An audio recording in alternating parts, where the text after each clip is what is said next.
الله أكبر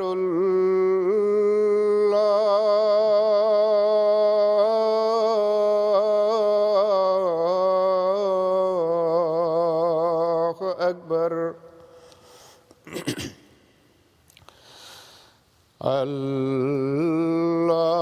الله أكبر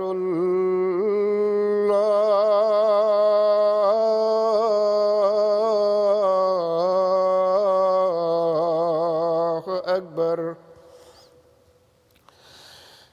أشهد أن لا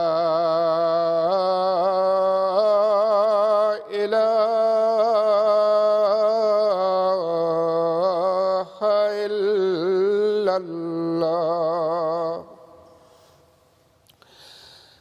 أشهد أن لا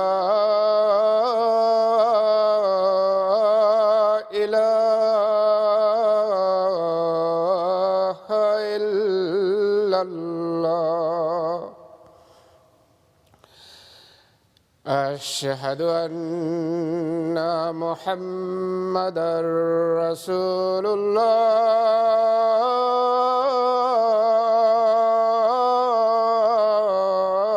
الله أشهد أن محمدًا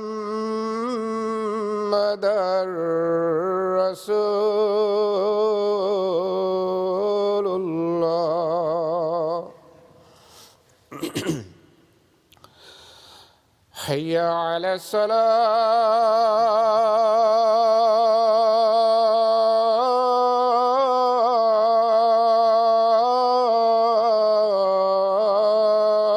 الصلاة حي على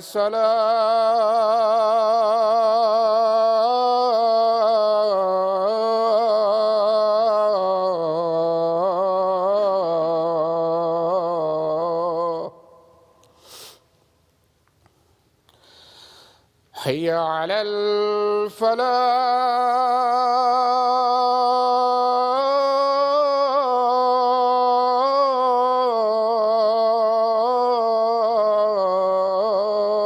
الفلاح حي على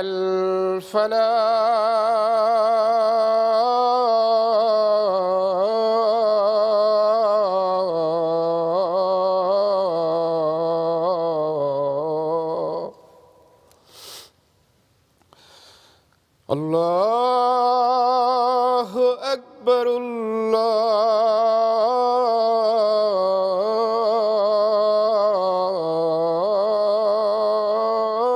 الله أكبر لا إله إلا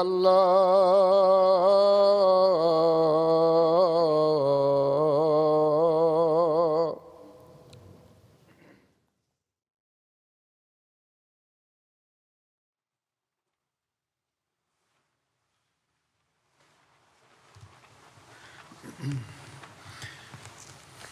السلام عليكم ورحمة الله.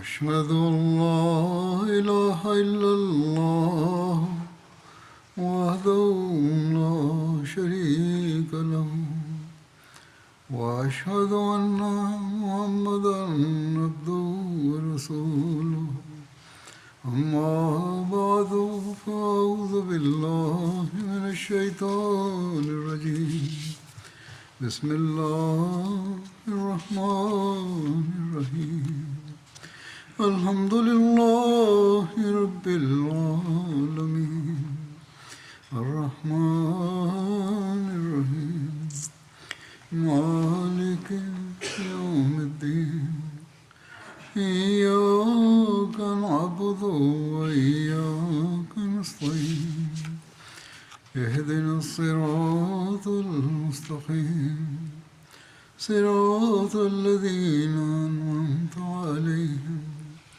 غير المغضوب عليهم ولا الضالين. Actualmente se mencionan en los sermones los relatos de la batalla de los confederados, Jang-e Ahzab. A continuación se registran más detalles relacionados con la batalla de Ahzab, cuando los idólatras no tuvieron éxito, a pesar de haber cruzado el foso, y de hecho se encontraron ante una gran derrota. Todos acordaron unánimemente lanzar un ataque por la mañana y que nadie se quedaría atrás. Hicieron preparativos toda la noche y se encontraron con el santo profeta en la zanja antes del amanecer. Los idólatras rodearon el foso desde todos los frentes y enviaron una unidad hacia el campamento del santo profeta. Khalid bin Walid era parte de esta unidad. Junto con múltiples intentos de cruzar la zanja, hubo una feroz batalla de flechas. Los incrédulos esperaban que los musulmanes dieran alguna señal de negligencia para encontrar una oportunidad de cruzar el foso. Estos ataques y estos intentos se produjeron con intervalos cortos. En esta misma ocasión, Wahib bin Harb martirizó a Tufail bin Nu'man con su pequeña daga. Según algunos, fue Tufail bin Malik bin Nu'man Ansari. Hazrat Sa'd bin Mu'az también fue alcanzado por una flecha que lo hirió y fue la causa de su martirio unos días después. Este fue el día en que los musulmanes tuvieron dificultades para ofrecer la oración a tiempo debido a los constantes enfrentamientos y ataques de ese día.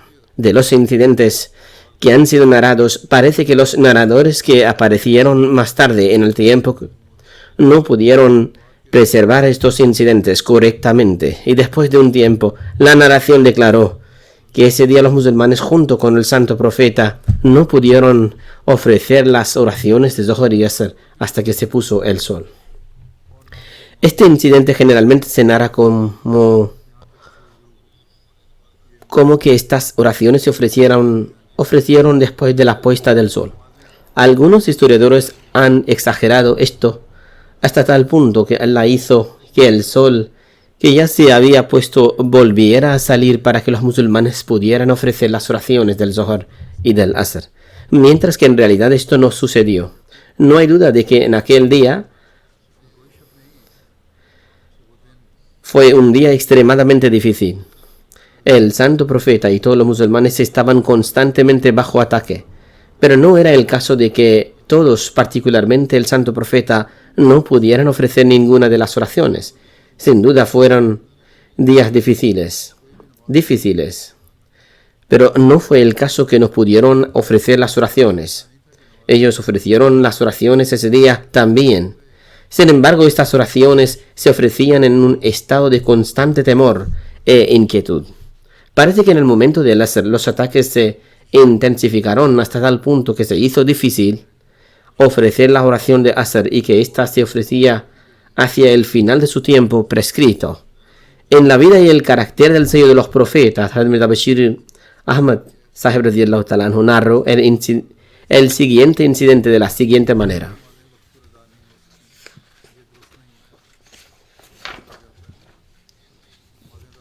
Ese día todas las oraciones de los musulmanes no se ofrecieron a tiempo, lo cual es incorrecto. Se dice que no pudieron ofrecer sus oraciones, pero esto es incorrecto. Todo lo contrario, todo lo que está corroborado por narraciones auténticas es que hasta ese momento, como el Salatul Khawf, la oración en un momento de temor, aún no había sido prescrito, debido a la continua amenaza y enfrentamiento, solo una oración, es decir, la oración del Asr, no podía ser ofrecida a tiempo y se combinaba con el Maghrib. A la luz de ciertas narraciones, solo las oraciones de Zohar y Asr se ofrecieron más tarde de lo habitual. Hazrat Muslim Maud radiyallahu ta'ala anhu también ha narrado este incidente. Él escribe: un día los ataques fueron tan intensos que los musulmanes no pudieron ofrecer algunas oraciones a tiempo. Esto dolió mucho al santo profeta, que dijo: oh Dios, castiga a los incrédulos porque han arruinado nuestras oraciones. Esto arroja mucha luz sobre la moral del santo profeta, por lo que se puede entender que lo más querido para él en este mundo entero era la adoración a Dios Altísimo. A pesar de que el enemigo los había rodeado por los 4 lados de Medina, esta era una época en la que, además de los hombres de Medina, las vidas de las mujeres y los niños también estaban en peligro. Esto ocurrió en un momento en que los corazones de todos los habitantes de Medina estaban temerosos de que el enemigo entrará en Medina desde cualquier dirección en cualquier momento. E incluso en ese momento el santo profeta deseó realizar su adoración a Dios Altísimo a tiempo y de manera excelente. Es decir, incluso en un momento de máximo temor, su deseo era simplemente no poder perderse sus oraciones. La oración musulmana no es como la de los judíos, cristianos o hindúes, donde se ofrece un día a la semana, sino que se realiza 5 veces a lo largo del día y la noche. Realizar la oración incluso una vez al día en circunstancias tan peligrosas era difícil, y más aún ofrecer 5 de manera adecuada y en congregación. Sin embargo, incluso durante estos días peligrosos, el santo profeta ofrecía estas 5 oraciones a tiempo. Si en un día determinado no pudiera invocar el nombre de su Señor en paz y con comodidad debido a los intensos ataques del enemigo, se sentiría severamente afligido por esto. Como juez y árbitro de esta era, el Mesías prometido de Salatu Salam ha considerado débiles todas las narraciones en las que se menciona que ofrecieron todas las oraciones por la noche, y consideró correcta solo una oración en la que se menciona que la narración del Asr se ofreció hacia el final de su tiempo prescrito. Al responder a la afirmación de un sacerdote de que el santo profeta ofreció 4 oraciones a la vez, el Mesías prometido afirma: en cuanto a la acusación de que se combinaron 4 oraciones durante la excavación de la zanja, la respuesta a esta afirmación tonta es que Dios Altísimo afirma que no hay nada dañino en la religión. Es decir, no hay nada tan estricto que pueda causar la ruina de una persona. Por eso, Él ha ordenado combinar y acortar las oraciones en tiempos de necesidad y tribulación. Sin embargo, no existen hadices auténticos en los que se menciona que se combinaron 4 oraciones en esta ocasión. Aunque es posible, no existe ninguna oración auténtica que diga que se combinaron las 4 oraciones. De hecho, en Fath al-Bari, Sharh Sahih al-Bukhari, está escrito que solo se ofreció una única oración, es decir, la oración del Asr hacia la parte final del tiempo prescrito en esta ocasión. El Mesías prometido de Salatu Salam continúa: si estuvieras presente ante nosotros, te sentaría y te preguntaría: ¿de dónde sacaste esto? El Mesías prometido de Salatu Salam se dirige a ese oponente y le pregunta: ¿de dónde sacó esta referencia? Y si una narración auténtica y acordada en la que se menciona que se perdieron 4 oraciones, está permitido a la luz de la ley islámica combinar 4 de las oraciones, es decir, Zohar con Asr y Maghrib con Isha. Y bien, puede mencionarse en una narración débil que Zohar, Asr, Maghrib e Isha fueron todas combinadas y ofrecidas juntas, pero todos los otros hadices auténticos refutan esto, y no solo se establece que la oración Asr fue ofrecida hacia la parte final de su tiempo prescrito. En cualquier caso, está claro que no se combinaron todas las oraciones del día. Más bien, la oración del Asr se ofreció hacia el final de su tiempo prescrito. Quedaba muy poco tiempo para realizarla, y el santo profeta estaba dolido porque la oración no podía realizarse de manera calmada y apropiada. De hecho, está escrito en los detalles de esta batalla que fue una que puso a prueba de la determinación de los musulmanes, además de los temores habituales que acompañan a la guerra, el hambre y el frío también eran extremos. La gente pasaba largos periodos de tiempo sin comer nada. En esta situación, una mano especial del apoyo divino se manifestó de la siguiente manera. Una caballería armada de musulmanes que se dirigía a asistir al funeral de un ser querido se topó casualmente con una caravana de 20 camellos que transportaban provisiones que los Banu Qurayza habían enviado en apoyo de los Quraysh. Estos bienes se enviaban a petición especial y gracias a los esfuerzos de Huyy bin Akhtab. Tras un pequeño altercado, los musulmanes tomaron posesión de los camellos y los presentaron ante el santo profeta. La gente de la trinchera comió de las mercancías de esta caravana y algunos camellos también fueron sacrificados. Mientras que el resto de los camellos, los musulmanes se los llevaron de vuelta con ellos a Medina después de la batalla. Cuando el comandante de los Quraysh, Abu Sufyan, se enteró de esto, comentó: «Qué mala suerte tuvo Huyy, pues ahora cuando regresamos no tendremos ni siquiera un animal sobre el que carga nuestro equipo». Es un estado de guerra y de la manera en que los Quraysh habían acosado a los musulmanes. Esta acción de los musulmanes era permisible. Si los musulmanes capturaron estos bienes, les estaba permitido haberlo hecho. También se menciona el santo profeta rezando contra los confederados. Hazrat Jabir ibn Abdullah narra que el lunes, martes y miércoles el santo profeta vino entre el Zohar y Asr bajo su manto y levantó sus manos y oró contra los confederados. Hazrat Jabir describe que reconocimos la felicidad en el rostro del santo profeta. Abdullah bin Ubay bin Hofa describe que el santo profeta rezó contra los confederados. Abu Naim añade otro detalle, que el santo profeta esperó hasta que se puso el sol y entonces se puso delante de la gente y dijo: «Oh pueblo, no desees encontrarte con el enemigo en la batalla, más bien busca la protección de Dios. Y si os encontráis con el enemigo en la batalla, manteneos firmes y sabed que el paraíso está bajo la sombra de las espadas». Así el santo profeta dijo: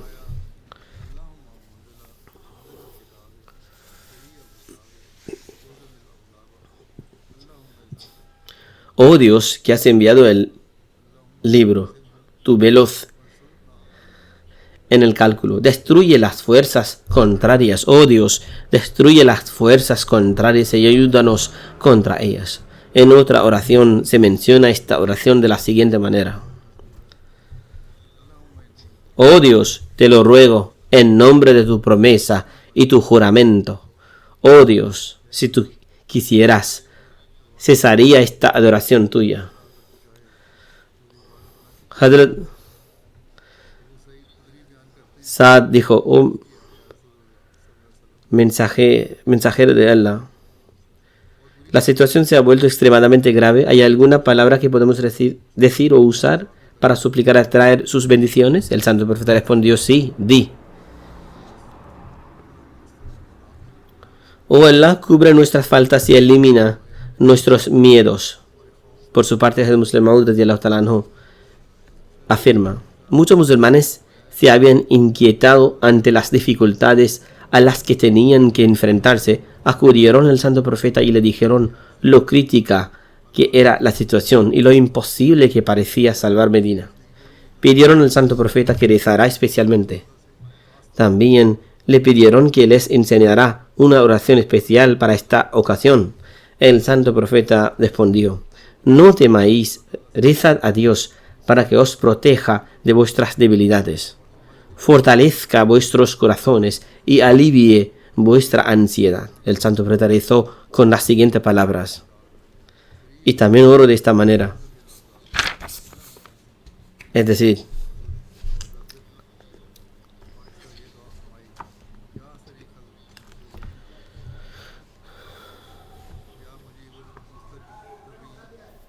Dios, tú me has enviado el Corán. Espera, no pedir cuentas a nadie. Estas tropas que han venido a atacarnos, derrotadlas, Dios. Te lo suplico de nuevo, derrotadlos. Haznos dominar sobre ellos. y desbarata todos sus malvados planes.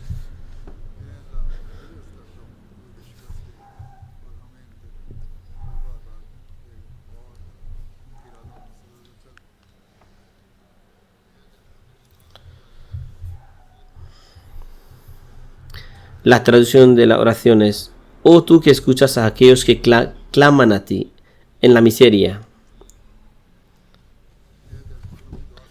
Oh tú que escuchas a aquellos que claman a ti en la miseria y en la aflicción. Responde a los que están angustiados.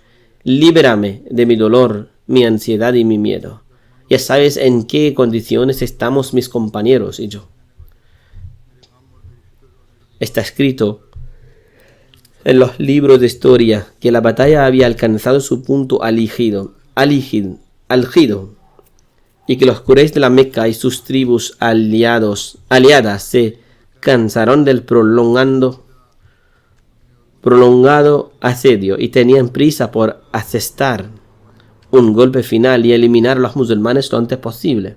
Desde un punto de vista militar, la forma en que los musulmanes eran asediados por todos lados y la manera en que los Banu Qurayza, sus aliados, estaban presentes dentro de Medina, todos estos factores fueron suficientes para aumentar las esperanzas y la determinación de los incrédulos. Ahora querían atacar todos a la vez y destruir Medina por completo. Los líderes de los incrédulos estaban planeando su estrategia y lo hacían de una manera que se parece al dicho persa de que solo una persona hace planes. Pero por otro lado, ¿cuál era el decreto de Dios? Continúa el dicho persa: que el destino se ríe de estos planes, como diciendo: mirad lo que voy a haceros, lo que significa que ninguno de sus planes tendrá éxito. Entonces, de acuerdo con el dicho, el destino se ríe, Dios Altísimo puso en marcha un medio oculto de ayuda. Al explicar esto, Hazrat Mirza Bashir Ahmad Saheb ha escrito en la vida y el carácter del sello de los profetas. En ese momento, un individuo llamado Nu'man bin Mas'ud, que pertenecía a la tribu Ashka, que era una rama de las tribus Ghatfan, estaba luchando contra los musulmanes en esta guerra y llegó a Medina. En su corazón esta persona había aceptado el Islam, pero hasta ahora los incrédulos no eran conscientes de ello. Aprovechándose de este estado, con gran inteligencia, empleó una estrategia que logró crear fisuras entre los incrédulos. Primero, Nu'man bin Mas'ud fue a los Banu Qurayza y como mantenía viejas relaciones con ellos, se reunió con sus jefes y les dijo: en mi opinión no existéis bien en traicionar a Muhammad y uniros a los Quraysh y Ghatfan. Los Quraysh y los Ghatfan solo están aquí en Medina por unos días, pero vosotros sois residentes permanentes de este lugar, porque esta es vuestra patria y seguiréis en contacto con los musulmanes. Recordad que cuando los Quraysh, etc. se marchen de aquí, no os tendrán la menor consideración y os dejarán aquí a merced de los musulmanes. Como mínimo, deberías exigir a los Quraysh y a los Ghatfan que te entreguen a algunos hombres como rehenes, para que tengas la seguridad de que al final no sufrirás una traición. Los jefes de los Banu Quraysh comprendieron este consejo de Nu'man y se dispusieron a exigir rehenes a los Quraysh para no tener dificultades al final. Después de esto, Nu'man bin Mas'ud se dirigió a los jefes de los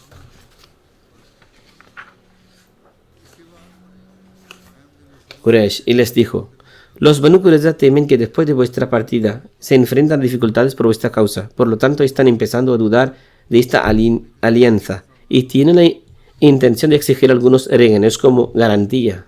Sin embargo, no debéis darle ningún rehén, no sea que os traicionen y entreguen vuestros rehenes a los musulmanes, etc. Luego se dirigió a su propia tribu, los Ghatfan, y dijo cosas similares. Por designio de Dios, sucedió que los Quraysh y los Ghatfan estaban planeando un ataque total contra los musulmanes. Este ataque debía realizarse desde los 4 frentes de la ciudad simultáneamente, para que los musulmanes no pudieran defenderse debido a su escaso número y su línea de defensa pudiera ser penetrada desde uno u otro lugar.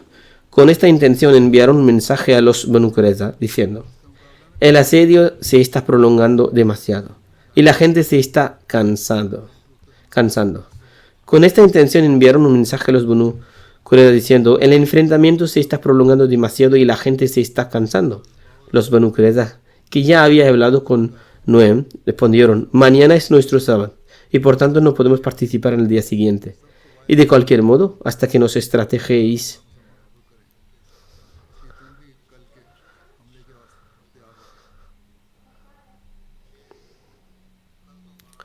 Los Banu Qurayza, que ya habían hablado con Nuaym, respondieron: mañana es nuestro sábado y por tanto no podemos participar al día siguiente. Y de cualquier modo, hasta que nos estrategéis algunos rehenes como garantía de que no nos traicionaréis al final, no podemos participar en este ataque. Cuando los Quraysh y los Ghatfan recibieron esta respuesta de los Banu Qurayza, se quedaron atónitos y dijeron: Nuaym ha dicho la verdad. Parece que como si los Banu Qurayza estuvieron empeñados en traicionarnos. Por otra parte, los Banu Qurayza recibieron la respuesta de los Quraysh y los Ghatfan que no os daremos ningún rehén. Si deseáis venir a apoyarnos, hacedlo sin ninguna condición. Como resultado, los Banu Qurayza dijeron: es cierto que Nuaym nos ha dado un buen consejo en cuanto a que los Quraysh y los Ghatfan no tienen buenas intenciones. De este modo, la inteligente estrategia de Nuaym consiguió crear fisuras y disensiones en el bando incrédulo. Ambos empezaron a sospechar el uno del otro. Esta es la estrategia que empleó Nuaym, pero lo más destacable es que incluso en una misión tan delicada, en la medida de lo posible, Nuaym no dijo nada en particular que pudiera calificarse de falsedad. En lo que respecta al uso de la estrategia táctica para llevar a cabo un plan o formular un diseño mediante el cual uno pueda salvaguardarse de las maldades de un enemigo, esto no es objetable en absoluto. De hecho, es una parte muy beneficiosa del arte de la guerra, mediante la cual se puede frustrar y derrotar a un enemigo cruel y poner fin a la innecesaria cadena de derramamiento de sangre y matanzas. El musulmán afirma: al cabo de unos días, ambas partes, es decir, los judíos y los incrédulos, decidieron atacarlo juntos a los musulmanes a una hora determinada. Sin embargo, en ese momento crítico, el apoyo de Dios Altísimo se manifestó de forma extraordinaria. Los detalles son los siguientes. Un hombre llamado Nuaym, de la tribu de Ghatfan, mantenía en secreto su fe en el Islam. Había venido con los incrédulos, pero estaba esperando una oportunidad para ayudar a los musulmanes, aunque solo era un hombre. ¿Y qué podía hacer una sola persona? Cuando vio que los judíos también se habían unido a los incrédulos y que aparentemente no quedaban medios de protección para los musulmanes, se sintió tan profundamente afectado por la situación que decidió hacer algo para prevenir este desastre inminente. Cuando las dos partes acordaron lanzar un ataque conjunto en un día específico, Nuaym fue a Banu Qurayza y habló con sus líderes. Dijo: si las fuerzas árabes huyen, ¿qué os harán los musulmanes? Tenéis un tratado con ellos y podéis imaginar el castigo que enfrentaríais por romper este tratado. Esto puso temor en sus corazones y preguntaron: ¿qué debemos hacer? Nuaym aconsejó: cuando las fuerzas árabes os pidan que os unáis al ataque, exigid que envíen 70 de sus hombres como garantía para que se queden con vosotros. Ellos protegerán vuestras fortalezas mientras lanzáis un ataque contra los musulmanes por la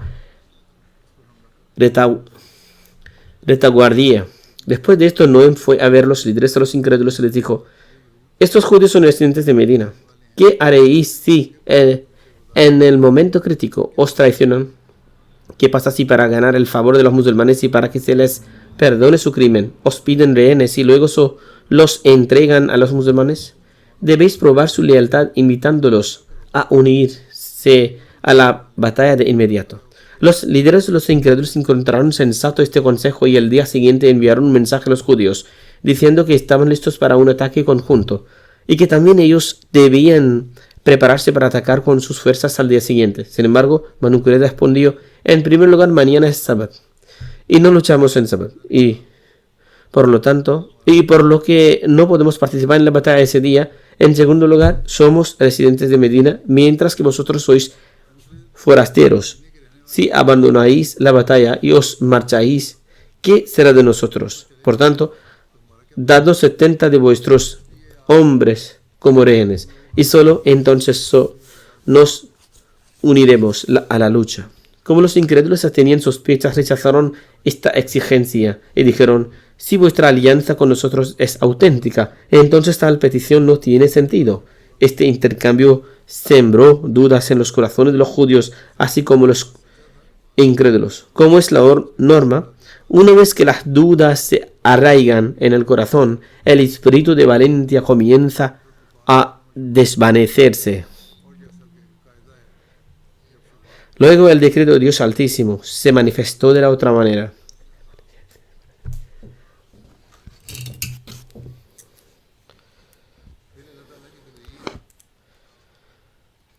Una noche sopló un viento feroz, haciendo que las fuerzas de los incrédulos y las diversas tribus huyeran.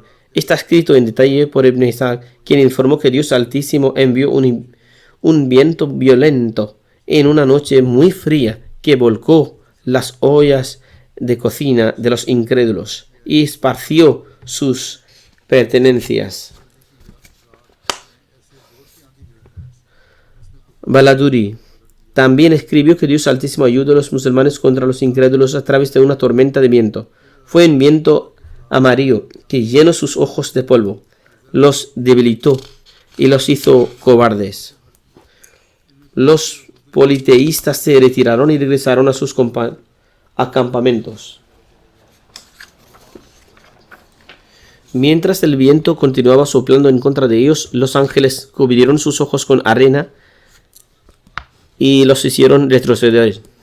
Así se vieron obligados a abandonar sus planes y partir. Al-Muslim radiyallahu ta'ala anhu menciona estos detalles de la siguiente manera: era posible que los esfuerzos pacíficos de Nu'aym bin Mas'ud hubieran ido en mano, y que después de un tropiezo y un temblor temporales, los incrédulos hubieran recuperado su unidad y firmeza. Sin embargo, por designio de Dios, sucedió que después de estos sucesos fuertes vientos golpearon por la noche, y como el campamento de los incrédulos estaba situado en una llanura abierta, estos resultaron ser una tormenta feroz. Las tiendas fueron arrancadas de cuajo y sus cubiertas volaron. Los recipientes de cocina fueron derribados, y una lluvia de arena y guijarros comenzó a llenar los oídos, los ojos y las narices de la gente. Entonces, más que nada, las hogueras nacionales que se mantenían encendidas durante la noche con gran formalidad, según antigua costumbre árabe, empezaron a apagarse aquí y allá, como escombros sueltos. Confiaban en estos fuegos, les rendían homenaje y se esforzaban por mantenerlos encendidos. Estos espectáculos conmocionaron los supersticiosos corazones de los incrédulos, y ya sacudidos por las penurias de este prolongado asedio y la amarga experiencia de desconfianza mutua entre los confederados, que no pudieron recuperarse después. Antes del amanecer, el horizonte de Medina quedó limpio de la suciedad y el polvo del ejército incrédulo. Así pues, sucedió que cuando la tormenta cobró fuerza, Abu Sufyan convocó a los jefes cercanos de los Quraysh y les dijo: nuestras dificultades están aumentando. Ya no es apropiado que nos quedemos aquí. Es mejor que volvamos, y en cuanto a mí, me voy. Al dar este orden, ordenó a sus hombres que se retiraran, y luego subió a su camello. Sin embargo, El estado de su miedo era tal que incluso se olvidó de desatar las patas delanteras de su camello. Cuando hubo montado y se dio cuenta de que el camello no se movía, recordó que aún había que desatarlo. En ese momento Ikrama bin Abu Jahl estaba de pie junto a Abu Sufyan y en un tono algo amargo dijo: Abu Sufyan, eres el comandante del ejército, sin embargo huyes de él dejándolo atrás y ni siquiera te preocupes por los demás. Abu Sufyan se sintió avergonzado ante esto y se apeó de su camello diciendo: ya estáis aquí, yo no voy a ninguna parte todavía, pero debéis prepararos rápidamente y salir de aquí cuanto antes. Por ello la gente se ocupó rápidamente de los preparativos y poco después Abu Sufyan montó en su camello y partió. Hasta ese momento los Banu Ghatfan y los demás tribus no tenían conocimiento alguno de la intención de huir de los Quraysh. Sin embargo, cuando el campamento de los Quraysh comenzó a desalojarse rápidamente, los demás también se enteraron. Como consecuencia, los demás también se asustaron y anunciaron la retirada. Los Banu Qurayza también se retiraron a sus fortalezas junto con los Banu Qurayza, y el jefe de los Banu Nazir, Huwayb bin Akhtab, también los acompañó a sus fortalezas. Antes de que se manifestara la luz del alba, toda la llanura estaba vacía y por una súbita y asombrosa transformación de los acontecimientos, los musulmanes que estaban al borde de la derrota se convirtieron en triunfantes vencedores. Así, de un estado de temor que los incrédulos les alcanzaron, llegaron al estado de convertirse en vencedores. El musulmán radiyallahu ta'ala anhu también ha mencionado estos detalles. Él escribe: cuando llegó la noche, el ejército incrédulo se fue a dormir a sus tiendas, agobiado por las dudas y las dificultades. Fue entonces cuando Dios abrió otro camino de ayuda divina. Por la noche empezó a soplar un fuerte viento. Las paredes de las tiendas fueron baridas. Las ollas volcaron sobre las hogueras y los fuegos encendidos por algunas tribus se extinguieron. Los paganos creían en mantener vivo el fuego durante toda la noche. Una hoguera encendida era un buen augurio, y si a alguien se le apaga el fuego, consideraba que ese día era de desgracia para él. De allí que recogían sus tiendas y se retiraran de la batalla. Aquellos cuyas hogueras se extinguieron se mantuvieron fieles a esta costumbre mientras recogían sus tiendas y emprendían la retirada para poder quedarse un día antes de volver a unirse al ejército.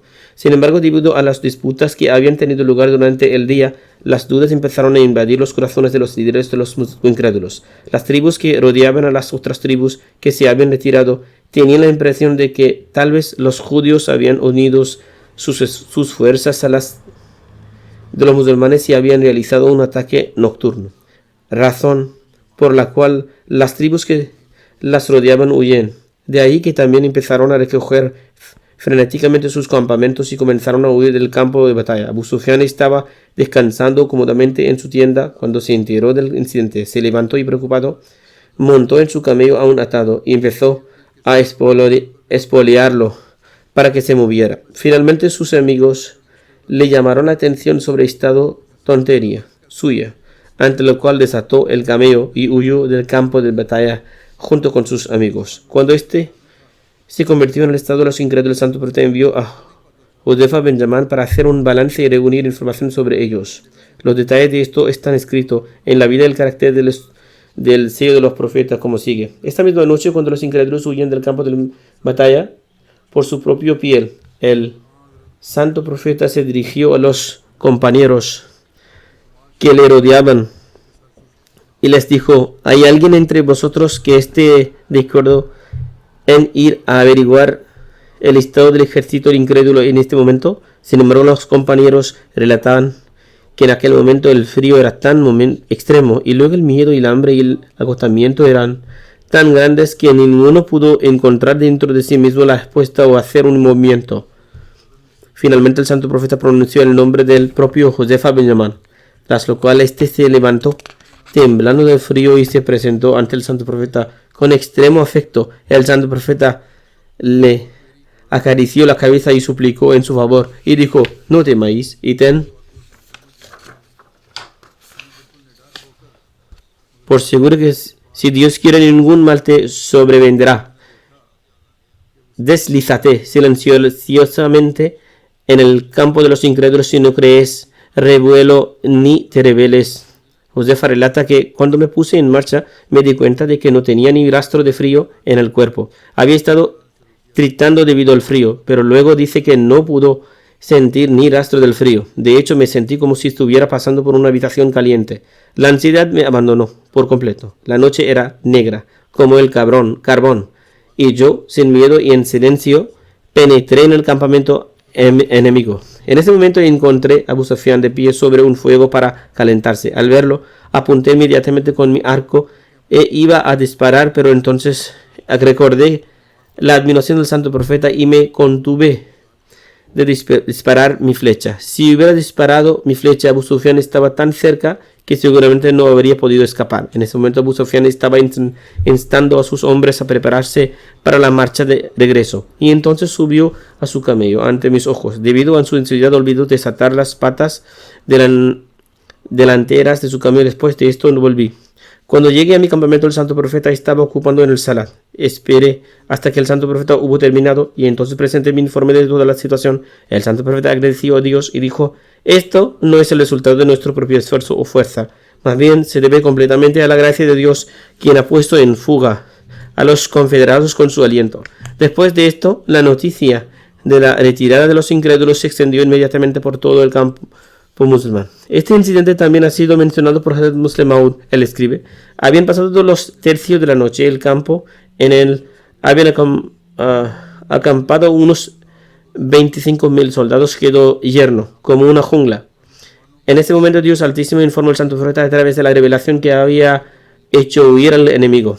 Fue cuando Dios Altísimo informó al santo profeta de esto que pidió a los compañeros que se acercarán. El santo profeta quiso enviar a alguien para que averiguara lo que había sucedido, por lo que llamó a los compañeros que estaban sentados a su alrededor. Eran días de invierno y los musulmanes no disponían de ropa suficiente. El frío hizo que se les congelara hasta la lengua, no podían hablar. Algunos compañeros dicen que escucharon esta llamada del santo profeta, fueron incapaces de hablar aunque deseaban responder. Solo Josefa habló y dijo: oh mensajero de Dios, ¿qué es lo que decía? No se dice aquí el santo profeta llamará específicamente a Josefa, sino que fue Josefa quien respondió. El santo profeta dijo: tú no, necesito otro. El santo profeta preguntó: ¿hay alguien más? Una vez más, debido al intenso frío, los que estaban despiertos no pudieron responder. Josefa volvió a hablar diciendo: estoy presente, oh mensajero de Dios. Finalmente el santo profeta envió a Josefa diciendo: Dios Altísimo me ha informado de que ha hecho huir a nuestro enemigo. Ve y averigua el estado de los incrédulos. Josefa se acercó a la zanja y vio que el campo estaba completamente vacío, sin rastro de los soldados incrédulos. Cuando regresó, recitó el credo islámico, dio testimonio de la profecía del santo profeta y dijo: el enemigo ha huido del campo de batalla. Los relatos restantes se mencionarán en el futuro, si Dios quiere. Como ustedes saben, el estado del mundo se deteriora día a día y se precipita hacia la destrucción. Estados Unidos y otras grandes potencias no pretenderán actuar con justicia mientras la guerra sigue extendiéndose. Que Dios Altísimo proteja a los ahmadis y los inocentes de los peligrosos y nefastos efectos de esto. Para ello debemos aumentar nuestra conexión con Dios Altísimo y centrarnos aún más en las oraciones. Todos los ahmadis deben prestar atención a esto. Las condiciones de los ahmadis en Pakistán también están empeorando mucho. Reza también por ellos y por los ahmadis de Bangladesh, que también enfrentan a grandes dificultades. Que Dios Altísimo conceda su misericordia y gracia a todos ellos.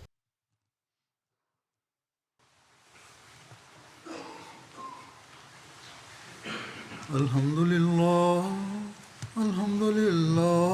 nahmaduhu wa nasta'inuhu wa nastaghfiruh wa nu'minu bihi wa natawakkalu alayhi wa na'udhu billahi min shururi anfusina wa min sayyiati a'malina. Man yahdihillahu fala mudilla lahu ومن يضلل فلا هادي له ونشهد أن لا إله إلا الله ونشهد أن محمدا عبده ورسوله عباد الله رحمكم الله